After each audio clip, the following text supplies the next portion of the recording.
Eu sou a Cláudia Flair, da CF Marketing Médico. Tecnologia todo dia em todas as áreas, nós que trabalhamos com marketing médico. E hoje a gente vai conversar um pouquinho sobre tecnologia na área da saúde, isso mesmo. O que a gente tem visto aí é muita tecnologia chegando na área da saúde. E para bater esse papo com a gente hoje, está aqui o Dr. Fábio Luiz Vetcher.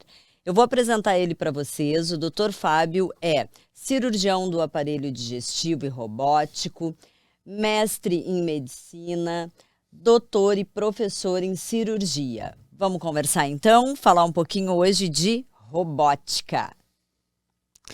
Olá, Cláudia. Parabéns pela iniciativa. Tão importante nos dias de hoje levar o conhecimento das novas tecnologias a toda a população e, sobretudo, aqueles jovens cirurgiões que estão em formação médica.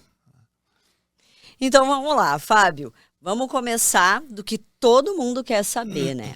Okay. O que é cirurgia robótica? Sim. Bem, cirurgia robótica é um tipo de cirurgia que foi preconizada ainda nos anos 90, em que o cirurgião dispõe, então, de uma máquina, um robô, né? Uma máquina mecanizada, então, com braços robóticos que auxiliam esse cirurgião na confecção da cirurgia. Então, o que compõe o robô? O robô vai ser constituído de um console onde o cirurgião trabalha próximo do paciente, mas afastado ao mesmo tempo do paciente. O bloco de vídeo, onde as imagens são transmitidas e gravadas nesse momento, e a máquina do robô com os bracinhos milimétricos que ela tem, né? Todo esse complexo robótico, então, podemos chamar assim, ele tem várias conexões. Então, ele se conecta na internet, né? Sobretudo agora com as linhas 4G e 5G, e permite, então, que a gente agregue a esta cirurgia imagens externas, né? Ou, muitas vezes, até cirurgiões externos, à distância, que podem ver em tempo real a cirurgia e opinar sobre a cirurgia, ou até, em pouco tempo agora, manipular os controles do robô, se assim for necessário, né?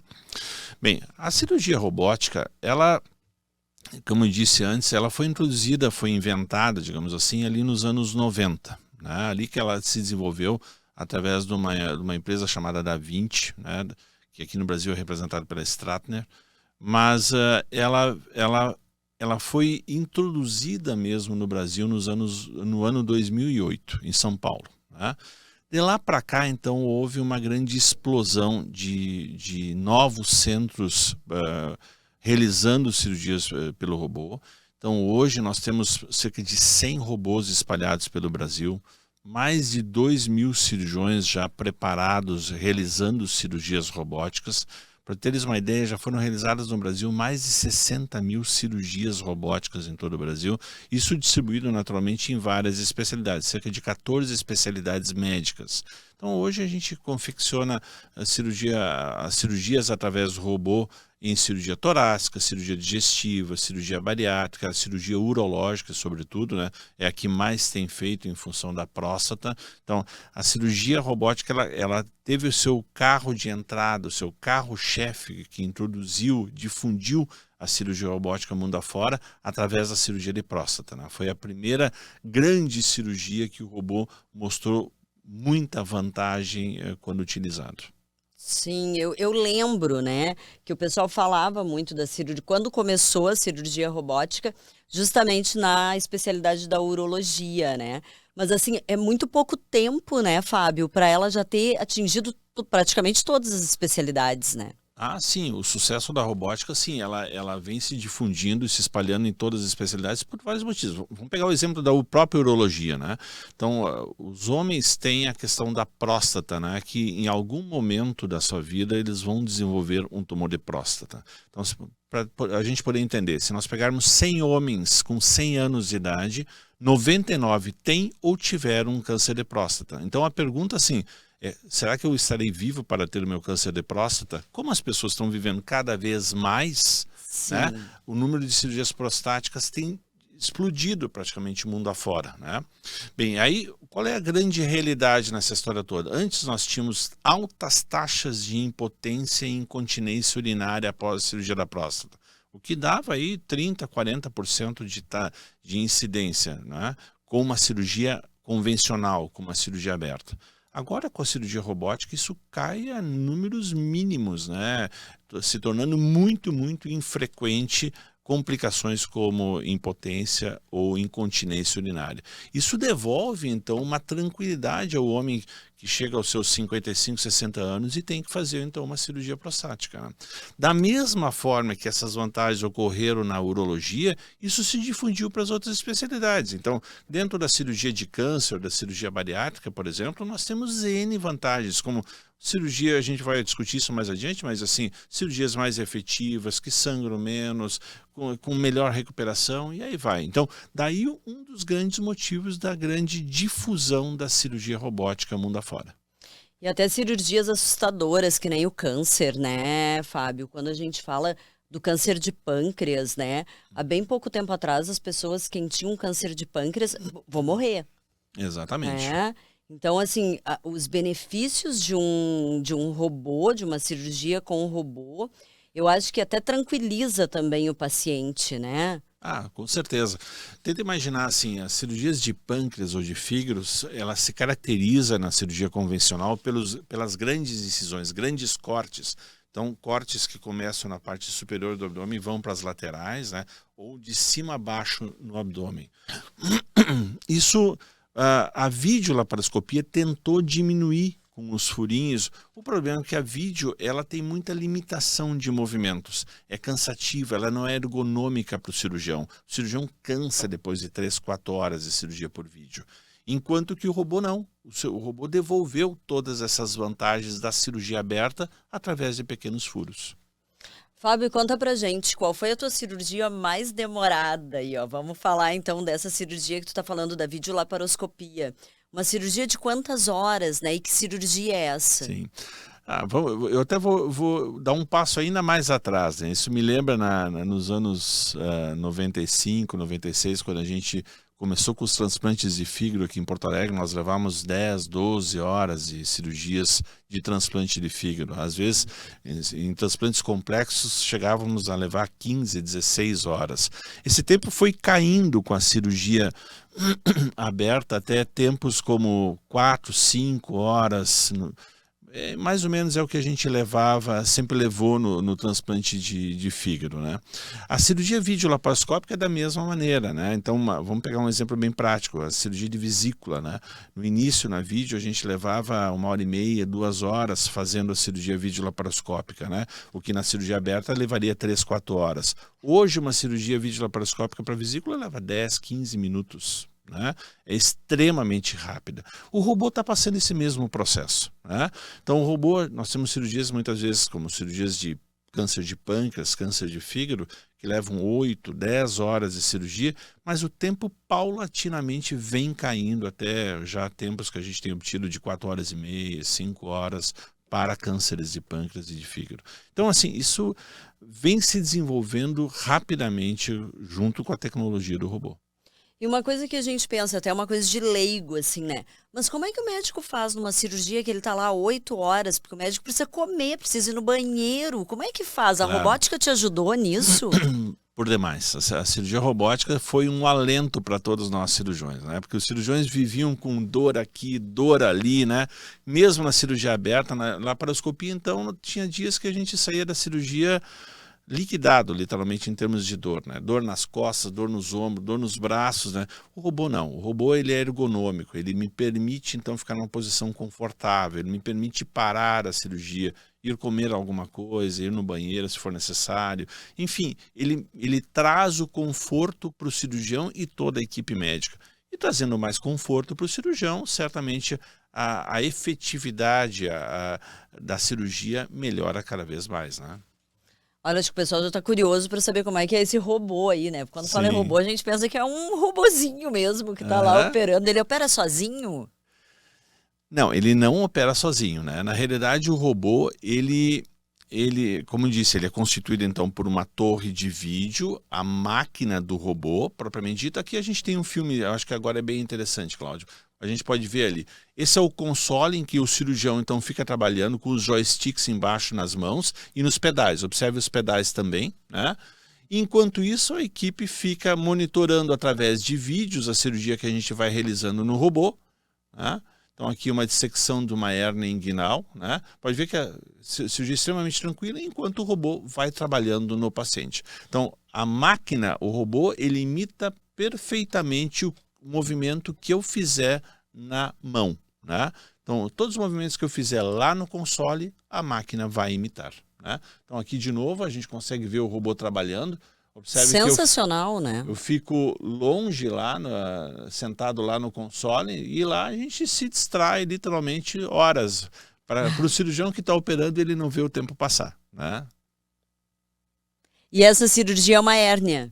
Essa é uma cirurgia de hérnia inguinal, uma cirurgia bem comum que a gente realiza no nosso dia a dia, né? Então, esses pacientes tiveram um grande benefício, né? Tenta imaginar, vamos pegar o exemplo do jogador de futebol, que é o grande exemplo disso, né? O jogador de futebol, quando ele fazia uma hérnia, ele ficava afastado dos gramados 4, 6 meses. Agora, em questão de poucas semanas, eu estou falando 3, 4 semanas, ele já está jogando bola de novo, né?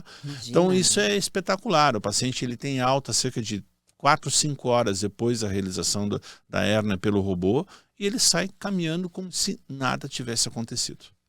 Então, o conforto que o robô trouxe é algo espetacular, assim como a rapidez do retorno ao trabalho, às atividades normais de cada paciente.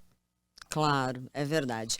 E assim como tem as cirurgias de hérnia, das cirurgias que tu faz, Fábio, tu faz as cirurgias do aparelho digestivo e aí entra também a cirurgia de obesidade. Uhum. Isso é um ponto bem interessante, né, Cláudia? Assim, quando a gente fala que o robô ele não trabalha sozinho, é importante a gente lembrar que o robô ele tem vários mecanismos de segurança com ele, né? Então, para a gente chegar nesse ponto da tua pergunta da especialidade, né? Então, um dos mecanismos de segurança do robô, por exemplo, é naquela imagem que a gente viu agora há pouco, quando se eu tirar o rosto do console, o robô para imediatamente, né? Então, vamos ver se ali, naquela imagem ali. Então, se eu tirar o rosto do aparelho, existe um mecanismo, um sensor que para o robô se eu tirar o rosto. Digamos, se eu tirar o rosto e olhar para o lado e conversar com um colega cirurgião, o robô vai parar, né? Então, isso tem várias vantagens. Primeiro, a segurança para o paciente, né? Qualquer coisa que aconteça ou que eu fique em dúvida, uma distração minha, o robô para, né? Segundo, isso me permite, no momento de estresse, discutir com outros cirurgiões, né, a melhor solução que eu possa dar para aquela dificuldade que eu estou passando, né? Isso me permite me acalmar durante a cirurgia, eventualmente numa situação de estresse. Pensar no que eu vou fazer. Qual é a melhor solução? E mais, isso me permite, inclusive, digamos que um colega meu da cirurgia diga, olha, eu dou esse ponto melhor, ou eu tenho mais prática de fazer essa parte da cirurgia, nós podemos, inclusive, trocar a posição na máquina do robô. Ou seja, a gente pode sempre ofertar para o paciente a melhor solução com a melhor prática cirúrgica naquele momento. Só que, assim, de nada adianta isso tudo se não for feito por um cirurgião especialista naquela área. Então a gente tem que ter muito cuidado quando às vezes a gente pensa assim, pô, o cirurgião ele agrega mais segurança. É verdade, ele agrega mais segurança, desde que aquele que esteja fazendo seja um especialista naquela área. Ele tem que estar habituado a fazer aquela cirurgia. Então vamos pegar um exemplo bem prático.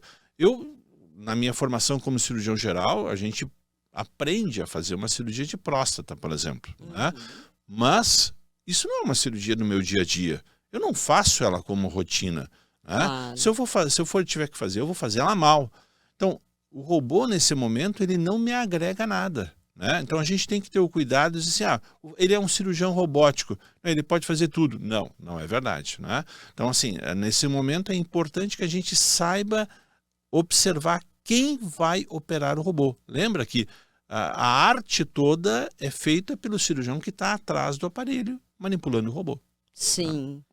E vocês têm como é que é o treinamento para fazer a cirurgia no robô, né? Como é que é isso? Conta pra gente. Isso é uma pergunta, uma ótima pergunta, inclusive sendo motivo de discussões no mundo inteiro. Bem, vamos lá. O cirurgião, primeiro, o robô, ele faz parte de um armamentário cirúrgico, ele é um recurso cirúrgico, né? Ele é um refinamento técnico. A gente tem que cuidar que eu posso ter a mesma solução através de uma cirurgia aberta, uma cirurgia videolaparoscópica, por exemplo, né? Sim. Então, o robô é mais um recurso que eu tenho. Então, é importante que o cirurgião que vá fazer a cirurgia robótica, ele passe pelas etapas. Então, de cirurgia aberta, ele saiba fazer adequadamente uma cirurgia aberta, saiba utilizar e realizar cirurgias de médio ou grande porte através da videolaparoscopia para, então, a gente chegar no robô. Porque se ele não tiver robô, ele vai usar a vídeo ou a cirurgia aberta, né? E isso tem sido um grande problema mundo afora, né? Então, muitos lugares têm o robô, vamos pegar o exemplo dos Estados Unidos, Japão, Coreia do Sul, tem números de robôs em abundância, então tem hospitais que têm 8, 10 robôs dentro do mesmo hospital. Vamos lembrar que aqui em Porto Alegre cada hospital tem um apenas, né?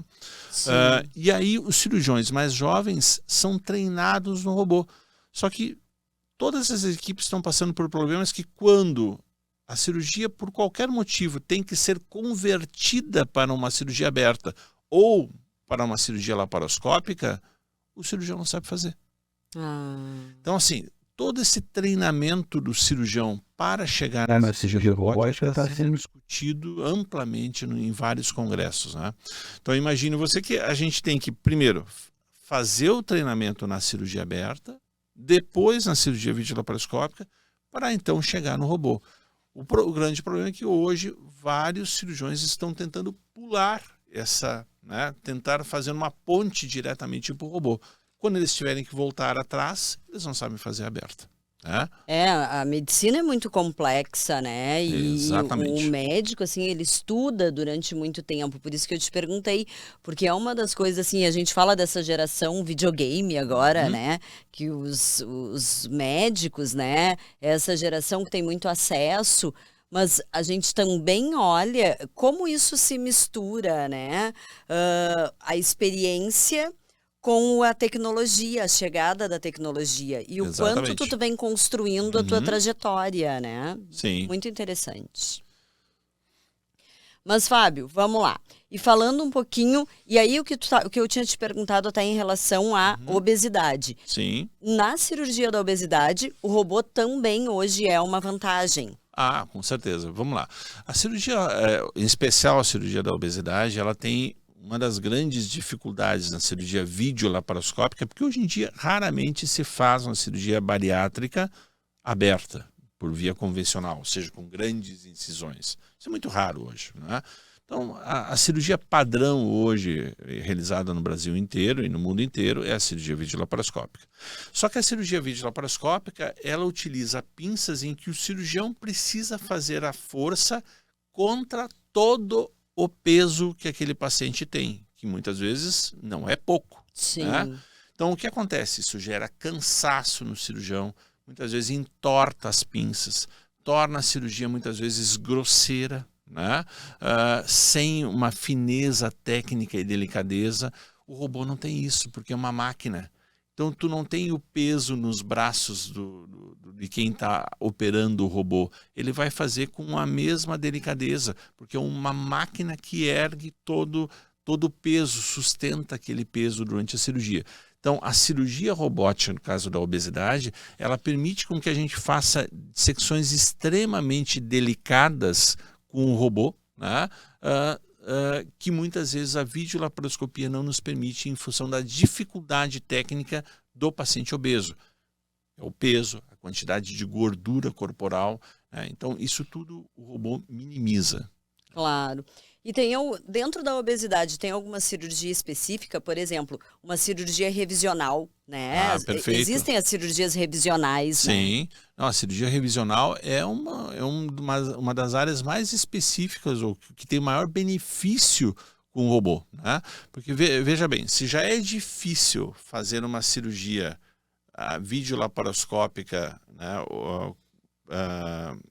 num paciente com obesidade, revisar a cirurgia em cima de um tecido que já foi mexido, muitas vezes inflamatório, com o abdômen cheio de aderências, e ter que fazer uma dissecção grosseira, muitas vezes, é muito ruim. Isso propicia mais complicações. Então, o robô permite uma dissecção delicada dos tecidos, com menos traumatismo desses tecidos, né? E isso reflete nos resultados dessa cirurgia revisional, né? Então, o robô me permite eu trabalhar num cantinho menor, né? Com total delicadeza e precisão. Isso é um dado interessante a gente também comentar, né? Às vezes as pessoas, quando veem a máquina do robô, veem aquela estrutura grande, né? Sim. E ficam pensando assim, nossa, isso é um troço truculento, uma máquina truculenta, né? Mas lembrem, as pincinhas que estão na ponta do robô são pincinhas milimétricas, que têm 2, 3 milímetros em termos de tamanho, até 5 milímetros no máximo, né? Então, são pinças muito pequenininhas. Quando a gente vê a imagem, muitas vezes, de um robô dissecando, essa aqui é uma imagem que observe o tamanho dessas pinças, né? Parecem grandes, mas isso é por causa do aumento da imagem, porque isso tem 5, 6 milímetros no máximo, né? Então, são muito pequenas. São muito pequenas. Então, a cirurgia, em especial revisional, ela tem grandes benefícios com o robô, porque a gente vai atuar numa área menor, com uma dissecção muito mais delicada. É muito interessante, né? Tá, e a gente está falando aqui de vantagens do robô, né? Então, assim, eu queria entender um pouquinho assim, ó, tá? Quais as vantagens e também tem desvantagem no robô? Acho que não tem desvantagem. Não, tem. Bem, as vantagens do robô são várias, né? Eu acho que assim, primeiro, a delicadeza do material, né? Então, é importante que a gente, quando fala no material do robô, a gente tem que imaginar que, vamos pegar o exemplo das pinças abertas. Eu tenho pinças abertas que são de ferro, de inox, de titânio, misturas de metais que deixam as pinças extremamente leves e duras, no caso, que me dão precisão na cirurgia aberta, né? Quando eu vou para o robô, eu só falo no top do material, porque o robô representa o top do material cirúrgico. Então, a qualidade das pinças é top, é 10, né? Então, são pinças que, uma vez tu pegando uma agulha, por exemplo, ela não dança a agulha, ela fica firme. Então, o movimento que eu fizer, o robô vai imitar exatamente aquele movimento. Esse é um ponto. O segundo ponto é a imagem. Então, o robô, ele aumenta várias vezes a imagem. Quantas vezes eu quiser, ele vai aumentando a imagem, né? Então, lembrem, digamos que a minha visão normal é X. Quando eu opero pelo robô, eu posso fazer essa imagem aumentar 3, 4, 5, 6 vezes a minha visão normal. É como se eu estivesse utilizando uma lupa.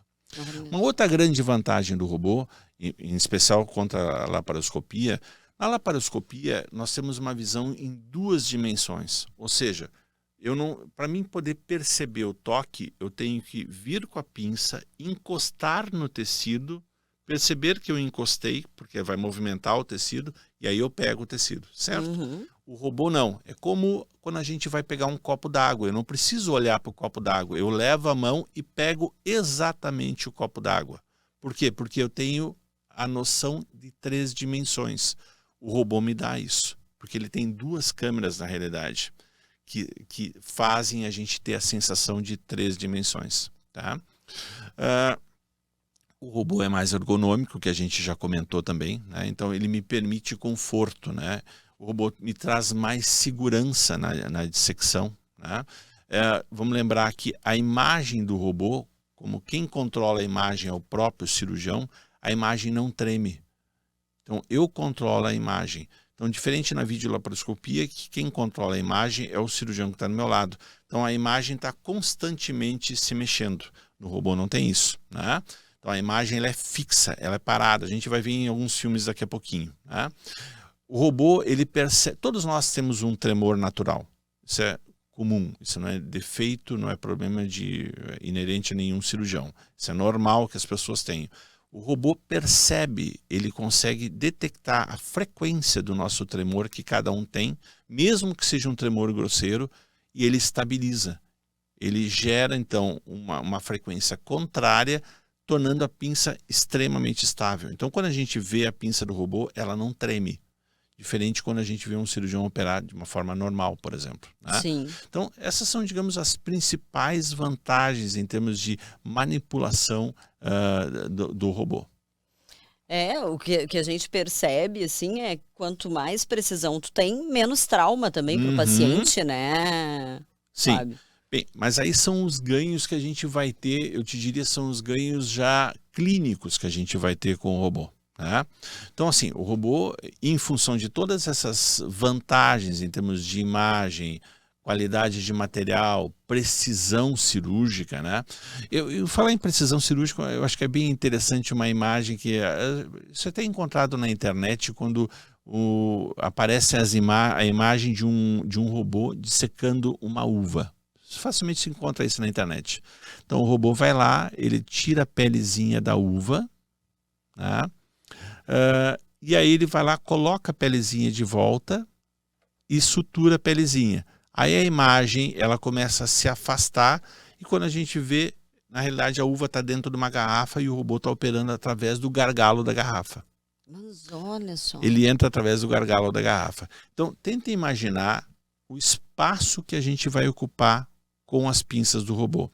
Eu sempre dou como exemplo a cirurgia de hérnia de hiato, de refluxo. Né? Normalmente na videolaparoscopia eu preciso um espaço de 20 a 25 centímetros em termos de diâmetro para mim poder trabalhar com a vídeo. O robô eu preciso 2 a 3 centímetros de espaço. Então tenta imaginar, com mais precisão, com menos dissecção, com menos traumatismo das pinças em cima dos tecidos, o que acontece no pós-operatório? A recuperação é mais rápida, né? O paciente volta mais rapidamente ao trabalho, volta às suas atividades. Eu dei o exemplo antes da hérnia inguinal, jogador de futebol. Né? Sim.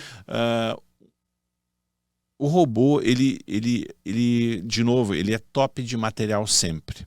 Então, o eletrocautério do robô, ele tem uma potência, uma frequência extremamente efetiva. Então, quando a gente cauteriza com o eletrocautério do robô, ele é diferente de cauterizar com cautério em cirurgia aberta. Às vezes basta 1, 2 toques no eletrocautério do robô e o sangramento para. Então, a dissecção é mais precisa, a cauterização é mais efetiva. Isso faz com que o paciente sangre menos. Se o paciente sangra menos, ele se recupera mais rápido no pós-operatório. E tem várias coisas também relativas à questão do sangramento. A gente sabe que o sangramento impacta nas complicações pós-operatórias. Então, se eu tenho um paciente que sangra menos e com uma cirurgia mais precisa, o que acontece? Menos complicações. Se eu não preciso transfundir esse paciente, em especial no câncer, né, esse paciente ganha em termos de prognóstico. A gente sabe que quando a gente transfunde um paciente durante uma cirurgia de câncer, a gente favorece com que esse paciente perca prognóstico no pós-operatório. Então, menor sangramento, menos transfusão, melhor prognóstico no pós-operatório. Né? É muito interessante, né? Imagina. E acaba o paciente também ficando menos tempo no hospital, né? Ah, com certeza, né? Então, a recuperação desses pacientes do pós-operatório é totalmente diferente, né? Vamos pegar um exemplo de novo, né? Através de exemplos, né? Uma cirurgia de cardioplastia, que o paciente ficaria 3, 4 dias numa cirurgia aberta no hospital. O que é uma cardioplastia? Desculpa, a cirurgia do refluxo, né? A cirurgia do refluxo, né? Ou da hérnia hiatal. Né? Então o paciente ficaria 4, 5 dias numa cirurgia aberta no hospital, ele vai ficar 24 horas no hospital. Né? Uma cirurgia de câncer do intestino, que ficaria 7, 10 dias no hospital, o paciente vai ficar 2, 3 dias no hospital. Então a alta hospitalar desse paciente é muito mais precoce. Né? Sim. Isso diminui custos hospitalares também. Eu já quero saber quem é que não pode usar o robô. Onde é que ele é contraindicado? Não, assim, tem cirurgias que realmente o robô tem grandes benefícios, como eu disse agora há pouco, por exemplo, como cirurgias de câncer, a hérnia, sobretudo na recuperação pós-operatória, mas ainda tem cirurgias que o benefício do robô não é tão significativo, como, por exemplo, a retirada da vesícula. Tá? Então, ali o benefício não é tão grande em relação a uma videolaparoscopia, né? Então, há uma tendência, sim, mundial, de que o robô seja utilizado para tudo, né? Então, hoje se utiliza robô para neurocirurgia, para cirurgias de tireoide, cânceres de pulmão, enfim, se utiliza cada vez mais o robô. Só que algumas cirurgias ainda não se mostrou grande benefício em relação à videolaparoscopia. Mas a tendência, à medida que o robô diminua de tamanho, os custos do robô caiam, a gente tem a tendência de utilizar esse robô para todas as Era cirurgias. isso que eu ia te falar. Eu acho que uma das contraindicações deve ser custo. Né? Essa é a grande crítica do robô. Primeiro, o robô ele é muito caro, né? Hoje, de uma maneira geral, a gente considera que o robô custa aí seus 7 a 10 milhões, dependendo do robô, né? De reais. E há um custo altíssimo durante o ano para manutenção, né? Esse custo vai oscilar em 300 a 500 mil reais ano de manutenção, tá? Então, o custo é extremamente alto. Isso, então, encarece o robô. Mas, vê bem, o robô ele já era mais caro e ele vem caindo rapidamente agora o custo dele. A videolaparoscopia também era assim no início, né? Sim. E agora, com a quebra das patentes do robô, nós temos tido várias novas empresas produzindo novos robôs. E aí aquela história, né? Concorrência, o preço faz o preço cair das máquinas e, além disso, sofistica elas, né? Então, hoje há uma tendência com os novos robôs de diminuição do tamanho, tornar eles mais delicados, com menor custo de manutenção. Então, eu acredito que, rapidamente, em questão de 4, 5 anos, nós teremos um custo muito mais viável. Queira Deus que a gente possa tornar isso, trazer o robô para a saúde pública no futuro, em breve, né? Com certeza, né? A videolaparoscopia chegou, né, no programa de SUS, aí, então com certeza. Bom, Fábio, e me fala um pouco de outros procedimentos, assim, né? Uma das coisas é impressionante, assim, a gente vê o robô numa cirurgia mais simples, como uma cirurgia de hérnia, mas que restabelece o paciente muito mais rápido. Mas a gente vê também cirurgias onde o paciente está extremamente preocupado, como uma cirurgia de pâncreas, fígado, né? O câncer em si, né? Sim. A cirurgia de pâncreas e fígado, ela, de novo, assim, ela tem como a grande característica na cirurgia aberta os cortes, né? Então, o robô, ele me permitiu que com pequenos furos, eu realize cirurgias extremamente complexas. Vocês vão me perguntar assim, mas Fábio, isso podia ser feito na vídeo. Exatamente. A cirurgia também é feita por pequenos furinhos, né? E que nos permite cirurgias complexas. O problema da videolaparoscopia é a falta de delicadeza de realizar a cirurgia. Então, vamos pegar o exemplo, anastomoses vasculares. Então, uniões de veias e artérias lá dentro por videolaparoscopia são possíveis? São, mas a qualidade técnica acaba sendo muito prejudicada, né? E poucas pessoas acabam tendo habilidade para isso. Enquanto que o robô não. O robô ele tem uma articulação da mão, né? Então o robô nos dá, isso também é uma grande vantagem do robô, ele me dá mobilidade. Então ele me permite fazer movimentos melhores do que a mão humana ao natural. Imagine que na mão eu tenho uma limitação para torcer o pulso. O robô não. Ele torce o pulso 360 graus, né? Ele tem essa dobra da mãozinha, do punho do robô, da pinça do robô, que a videolaparoscopia não tem. Acho que nós podíamos passar, de repente, algum vídeo para a gente poder ver isso melhor na dissecção que o robô permite, né? Então, isso aqui é uma dissecção de uma cirurgia de pâncreas do robô. Observem, nós estamos aqui, a distância da pinça, lembre que essa pinça tem 3, 4 milímetros, é uma tesourinha do robô. Tá? Ela está dissecando a parte posterior de um pâncreas, né? Observe que é uma dissecção extremamente precisa. Vamos lembrar, isso é um espaço de 2, 3 milímetros. Né? Ele parece grande porque o robô está muito próximo da pinça. Sim. Observe que o sangramento é zero ou praticamente mínimo, né? Dessa dissecção.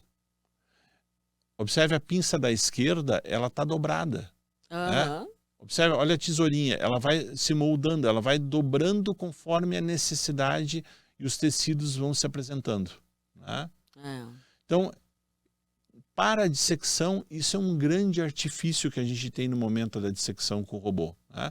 Acho que de repente um próximo vídeo que a gente possa ver mais vantagens. Aqui é o robô, então, de novo, observem, isso é um porta-agulhas, então é o robô dando ponto. Lembra, o robô ele imita o que eu estiver fazendo naquele console. Observe que como as pinças elas dobram, como se eu estivesse operando com minhas próprias mãos. Sim. Como se eu estivesse utilizando a ponta dos meus dedos. E esse é o movimento que eu faço no console do robô, né? Eu faço esse movimento aqui no console do robô. Então, a pinça, ela imita o que eu estiver fazendo nos meus dedos, né? Isso é um espaço que tem cerca de 3 a 5 centímetros, aquele que eu falei. Essa é uma cirurgia de doença do refluxo. Né? Então, lá em cima nós já temos o pilar diafragmático fechado, ou seja, a hérnia já foi corrigida e agora nós estamos fazendo a plástica do estômago para corrigir o refluxo, fazendo o que a gente chama de válvula anti-refluxo, né? Então, essa plástica faz com que nós temos um mecanismo compressivo que evite a subida do líquido em direção ao esôfago e o paciente deixe, então, de ter sintomas, né? Acho que de repente um próximo vídeo para a gente ver o que mais nós temos aqui. Isso aqui é uma cirurgia de hérnia, né? Então a tela já está colocada no fundo, isso é uma hérnia inguinal, é uma cirurgia extremamente corriqueira, é uma cirurgia do dia a dia, é muito prevalente esse tipo de doença dentro da população, né? Então a hérnia já foi posicionada na parte de baixo e agora nós estamos fechando então o tecido peritoneal que recobre essa hérnia, protege a hérnia, evitando que o paciente tenha complicações no pós-operatório. E observem como a gente consegue fazer uma cirurgia precisa, né? Pouco toque no tecido, pouca maceração. Isso é um dado importante. Se a gente toca menos o tecido, a gente machuca menos o tecido. E resultado disso, pós-operatório, melhor recuperação, alta hospitalar mais rápida, menos analgésicos no pós-operatório, né? Menor sangramento. Observem, isso é uma cirurgia totalmente seca, não tem sangramento, né? Olha, é impressionante, né? De novo, observe como o braço articulado do robô ele se dobra, se moldando a posição que a gente precisa para dar o ponto. Como se fosse a própria mão humana, né? Tenta imaginar que fosse a mão da gente que estivesse ali pegando. Sim. Acho que são bons exemplos. É muito interessante. A gente conseguiu ver aqui uma infinidade de cirurgias, né, sendo utilizado o robô, desde cirurgias mais simples, até, apesar que a gente nunca acha uma cirurgia simples, Sim. né, Fábio? Mas assim, desde cirurgias mais simples até cirurgias mais complexas. Mas isso mostra o avanço mesmo da medicina certeza. que está aí para todo mundo, né, Fábio? E uma das coisas que eu achei super interessante que tu falaste é sobre isso, que vocês operam em equipe, né? Então, até falar um pouco sobre isso. Normalmente, quantos cirurgiões tem numa cirurgia e que um pode ter uma habilidade melhor para dar o ponto, o outro para fazer uma incisão. E aí, o quanto vocês se ajudam numa cirurgia. E a gente pensar nisso, numa cirurgia de 8 horas, sei lá, 6 horas, é muito interessante, né? Porque isso faz com que saia tudo bem na cirurgia. Porque vocês são humanos, né? Imagina, Sim, é um ser exatamente. humano que está ali, ele cansa, ele tem as necessidades. Então, é muito interessante. Um detalhe interessante do robô, né? Ele nos permite fazer cirurgias mais complexas, com mais precisão e segurança, mais efetividade na realização da cirurgia. O grande exemplo disso aí agora é que já foram feitos 2 transplantes de fígado totalmente robóticos, mundo afora, né? O que antes não era possível através da videolaparoscopia, justamente pela união das artérias e veias, que é uma cirurgia extremamente delicada, o transplante de fígado, e a videolaparoscopia não nos dava essa delicadeza, não nos dava segurança para essa dissecção. O robô dá, né? Então o robô permite que a gente vá além da cirurgia videolaparoscópica, nos permite fazer reconstruções vasculares, né? De colocação de enxertos, né? próteses dentro do abdômen com extrema delicadeza, né? Tanto que culminou na realização já de 2 transplantes de fígado totalmente robóticos. Apesar de aumentar a complexidade da cirurgia, nós estamos diminuindo o número de pessoas dentro da sala cirúrgica. Como vocês viram antes nos nossos vídeos, o cirurgião que fica no lado de fora, ele fica muitas vezes escutando música, olhando aquela cirurgia se desenrolar, e é um pouco entediante para ele, porque ele praticamente não tem muita atuação. Ele fica o tempo inteiro discutindo a cirurgia com o cirurgião que está operando no robô, né? A atuação dele é muito menos braçal, né? Mais restrita, muito mais restrita, né? Então, ele passa a fazer uma atitude muito mais de inteligência, muito mais cerebral, no sentido de discussão com o cirurgião que está realizando a cirurgia no robô, no console do robô, do que fisicamente no sentido de afastar tecidos ou manipular tecidos, né? Porque isso quem faz são os bracinhos do robô. Claro. Né? Então é bem interessante, a gente aumenta o limite, né, os nossos limites da cirurgia com menos gente. Olha, Fábio, foi uma aula aqui, né, de robótica, dessas técnicas novas e tudo que a robótica pode oferecer para os pacientes aí, e a gente saber, eu queria saber um pouquinho do panorama no Brasil e panorama aqui no nosso estado, no Rio Grande do Sul, né? Eu sei que tu atende tanto Porto Alegre como na região de Santa Cruz, né? Exatamente. Fábio, como é que tá isso? Bem, aqui no estado agora nós temos cerca de 6 robôs já agora, né? São 6, nós temos 4 aqui em Porto Alegre, mais um em Santa Maria e mais um em Passo Fundo, né? Mas isso está sendo, já tem agora, se não me engano, em Ijuí também já tem um. Em Juiz já comprou um. Mas assim, os principais hospitais do interior do estado já estão se mobilizando para a compra de robôs. Eu acho que própria em Santa Cruz mesmo, em breve a gente acredita que vai ter, Pelotas também, Rio Grande. Eu acredito que todas essas principais cidades do estado vão ter robôs, né? A própria Caxias do Sul, não citei Caxias, mas também é uma outra grande cidade que logo deve ter robô também, né? Então o robô está sendo difundido, ele é o futuro, ele não tem como escapar disso, né?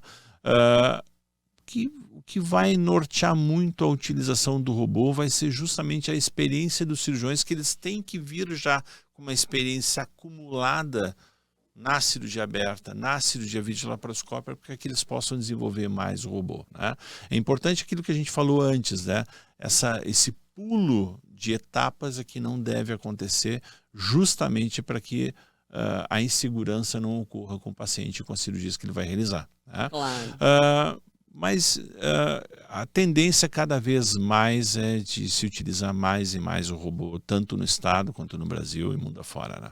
Vai depender muito da questão econômica de cada lugar que possa adquirir esse aparelho, né? E o paciente, são opções de tratamento para o paciente, né? São tecnologias chegando, acho muito válido, né? Fábio, eu queria que tu deixasse pra gente os teus contatos, aonde que as pessoas, nas redes sociais, como é que tá aí, como é que vocês estão, onde que as pessoas encontram o CAD, né, o Centro de Cirurgia Digestiva, o Dr. Fábio Vetter.